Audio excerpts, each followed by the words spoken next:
Good morning, everybody. And good morning, everybody. That's right. It's a Wednesday, May 2nd.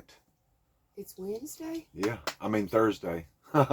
Sorry. See, you were wrong this time. Yeah, May 2nd, Thursday, 2024. And, welcome back to another episode of the good news from the Yurt Nation. That's right. I'm going to have to scoot over a little bit here. The good news there we go. from Yurt Nation. Yeah, you finally get it right? I've had to practice. After a couple months. But anyways, what's up, everybody? Daily devotion, when we love him. When we love him. The Bible thought comes from Matthew 11:30. For my yoke is easy and my burden is light. What do you think about that? Do you think God's burden is light? Sometimes it don't feel like that, does it? Sometimes I guess it feels God's against you. I've done it. I've done it. I've done it. I've actually sat here and thought before in my life that, he must not love me like he loves, whatever. And you know what that was? Lies. That was lies. That was lies from the evil one, ain't it? But this is titled, When We Love Him. How do you love God? How do you love? How do you show love? People show love, I guess, in different ways. And I think most people like or love to be loved.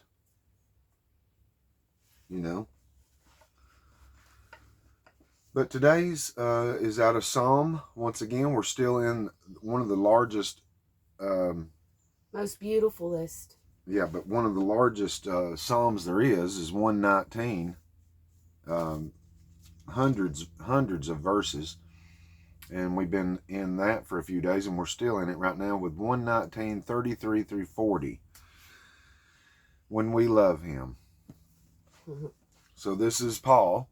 Gosh, I am take two, right? It's David. David, thank you. See, that's why I've learned. I need you. Hey, I've learned. Yeah, I need you. All right, starting with verse 33 of Psalms 119. Teach me, O Lord, the way of thy statutes, and I shall keep it unto the end.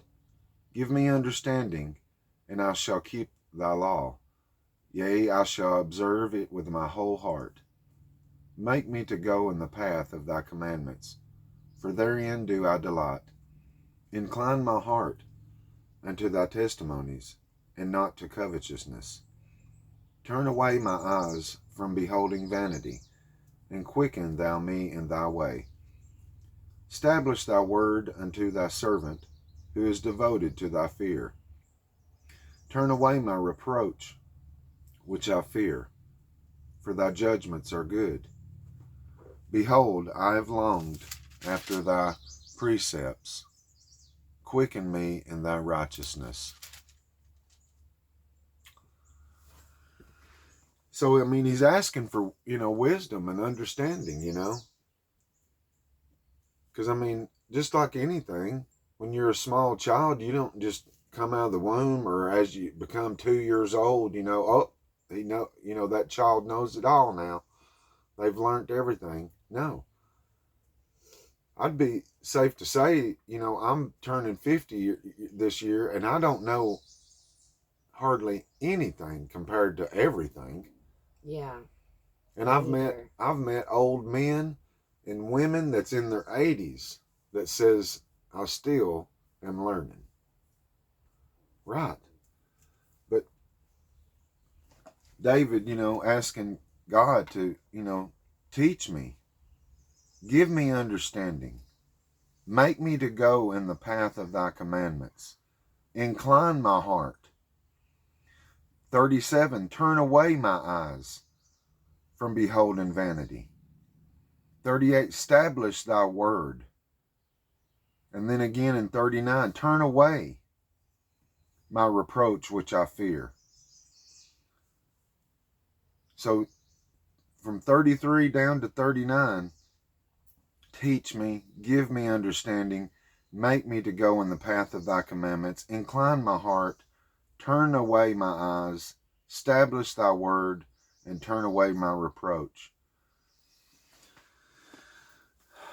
David, like it says, God said that he was a man after his own heart. And it's like, wow. We know that David screwed up a lot. He did some major, major mess ups that we would, I think, today still consider a pretty bad mess ups. But boy, oh boy, did he pour his heart out, and repented for all that. He wanted to learn. He wanted to do what God instructed us to do. And some, like I started out with this Bible thought, for my yoke is easy and my burden is light. I mean, I don't think some people, they either don't understand God and who God is, because they'll just write God up to one thing. Like, well, God's love. Yeah, God is love. But God is also a jealous God. He tells us to have no other gods before you. He's teaching us if we're just listening. But some people might think that it is not easy and the burden is not light. But I guess it's how we make it,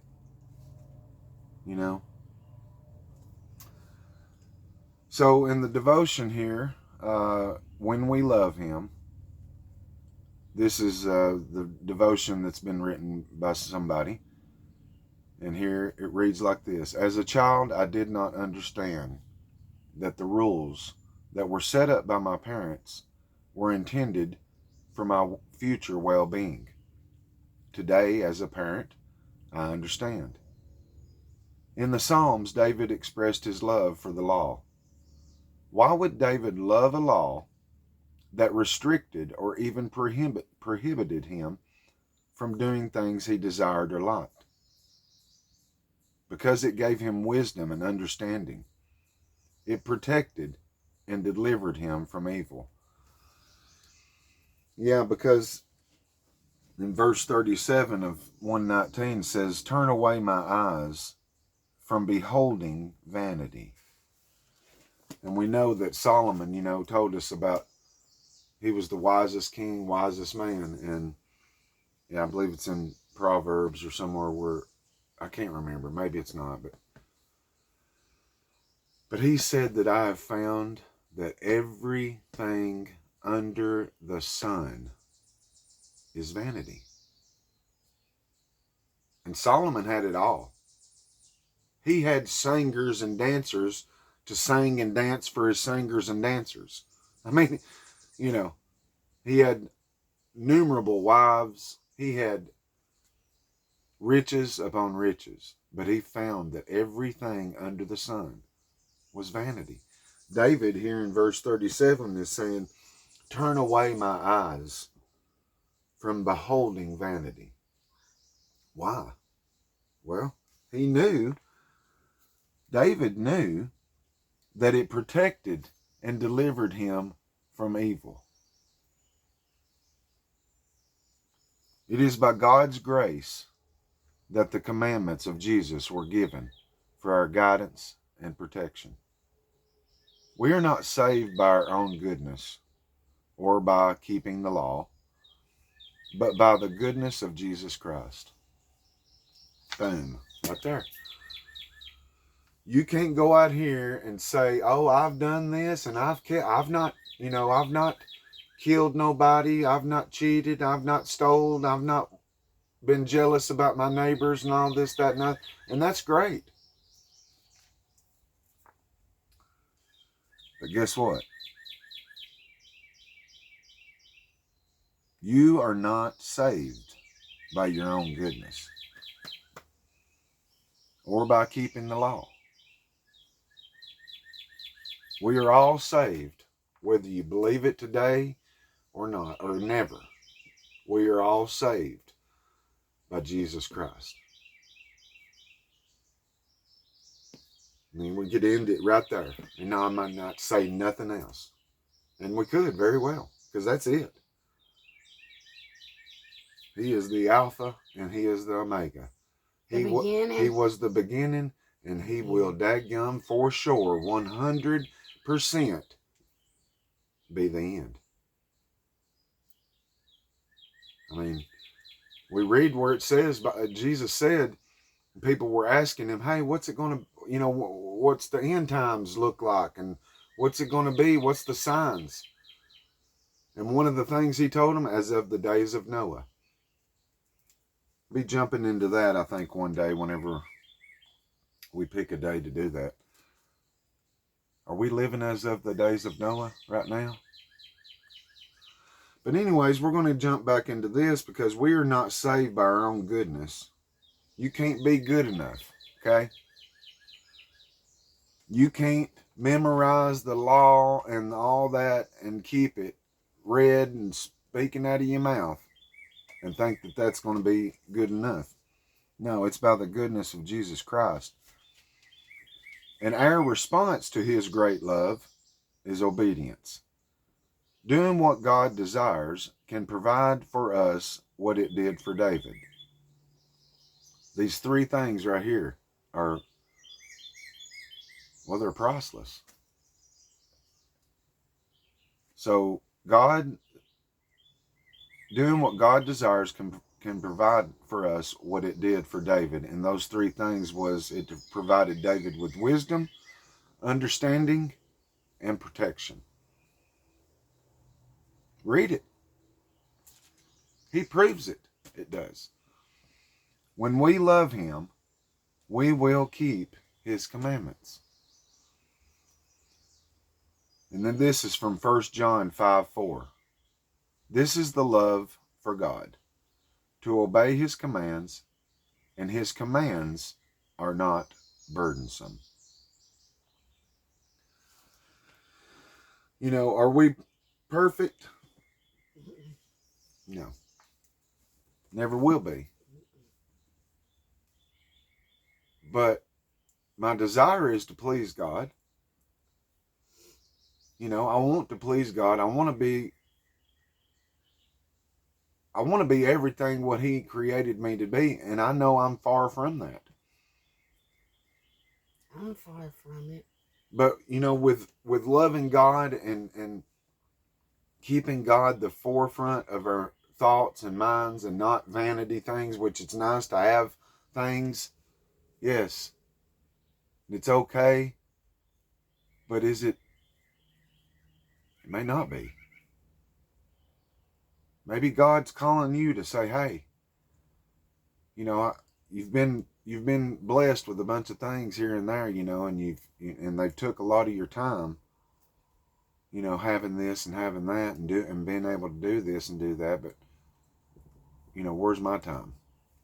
He don't say that, but I am.